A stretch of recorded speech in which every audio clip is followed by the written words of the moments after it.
இந்த வீடியோ ஃபுல்லாக பாருங்க. சைஸ்ல சின்னதாக இருக்க ஒரு உடும்பு அதோட சைஸ்ல பெருசா இருக்க ஒரு எருமையை காலிலே கடிச்சிருது. அது ஒரு சின்ன காயம்தான். அதனால அந்த எருமை மாடு எப்படியோ தப்பிச்சு ஓடிடுது. ஆனா அந்த உடும்பு அதை சேஸ் பண்ணாம அங்கேயே வெயிட் பண்ணிட்டு இருக்கு. முதல் நாள் அந்த காயம் கொஞ்சம் பெருசாகுது.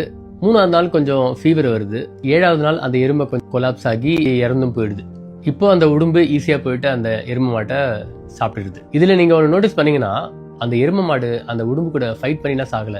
அந்த உடும்போட விஷத்தை அதை உடம்புல அலோவ் பண்ணனால தான் இறந்து போயிருக்கு. ஸோ நம்ம லைஃப்ல இப்படிதான், ஒரு டாக்ஸிக் பர்சன் உங்களை ஸ்பாட்லேயே காலி பண்ண மாட்டாங்க. அவங்க பண்ணக்கூடியதெல்லாம் உங்களோட சின்னதாக ஒரு ட்ரிகர் தான்.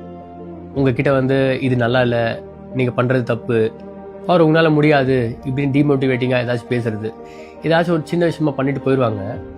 அந்த விஷயத்தை நம்ம உள்வாங்கிட்டு நாம் அதை பற்றி யோசிச்சு நைட்டெல்லாம் தூங்காமல் அவங்க சொன்னது உண்மையோ இல்லை நாம தான் தப்பா இந்த மாதிரி செல்ஃப் டவுட் பட்டுக்கிட்டு நம்ம பண்ண